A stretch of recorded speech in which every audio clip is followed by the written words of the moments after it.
the things that will concern you as an industry are probably related to the. Let me explain this more clearly. We heard last week the fiscal situation. If you believe those numbers, and I think they should be taken with a large measure of salt, because they seem to come in better every year than is forecast. The same way that the Liberals used to produce surpluses out of a hat at the end of the year, and the Conservatives used to nail them on it.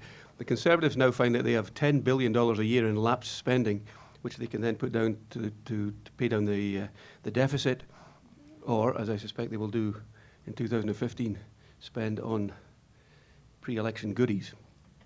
So we're very much in a frame of mind now where nothing is being spent, everything is being saved.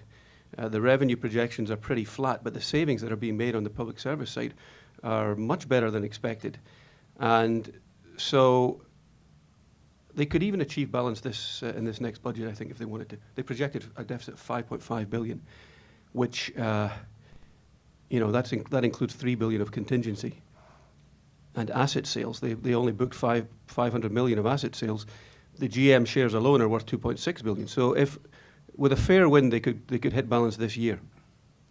If they do that, I mean, I don't think they will, because I don't think they want to, but they could. But it means that next year is going to be a very good year for people who are going knocking on the doors of ministers with, particularly if you go with consumer-friendly suggestions. This last speech from the throne was all about the consumer. We saw that they're going to use every tool in their box to finagle cable bills, wireless bills. Somehow they're going to close the price gap with the US by using the Competition Bureau as a price regulator, which the Competition Bureau is not.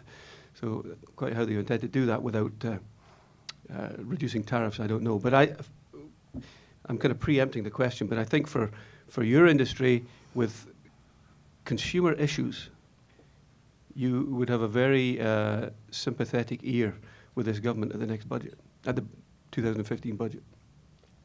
Which doesn't really answer the question, but I'm sure we will get into Justin Trudeau, Tom Mulcair, the general mood. We're in a pre-election mode right now, and everybody's positioning. We've got 4 by-elections on this in the next week. We already saw Mulcair and Trudeau sniping at each other over separatism over the weekend. It's going to get nasty, folks. I would say today you'll probably get a very sympathetic ear, particularly because you're not talking about Mike Duffy, Nigel Wright, a $90,000 check. And I think you'll find the Conservatives very happy to talk about anything else. I've heard from so many ministers' offices in the last couple of weeks saying, we are doing stuff, but nobody's paying attention because it's all about the red chamber, or these days about Rob Ford. So I think you'll find people very happy to just sit down and talk about something else. John's right. It is all pre-election mode now. For the next 2 years, you're going to see the government and the Liberals and the NDP all sort of fighting for space out there for areas that make them different, that distinguish them. So when they go to the voters in 2015, they're able to say, here's what we stand for, here's what we're going to offer you. The part where I would disagree with John a little bit is finding a sympathetic ear. I'm not entirely convinced that in this consumer agenda that you are going to find, at least right now, much sympathy for adding in things like energy efficiency programs. It's been a topic that just hasn't come up very often. They had a very popular program, that federal rebate program.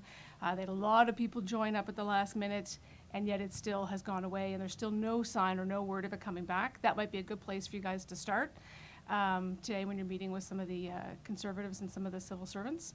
But yeah, generally I just think it's a good time to be here because everyone's looking at what they're going to put in the window, what they're going to put in their platforms, and it's all sort of it's all shaping up and it's all moving around right now. So nothing is sort of firmed up yet. So it's a good time to be here. We are in a giant holding pattern until the 2015 budget. And that is going to be everything is going to be a build up to that 2015 budget.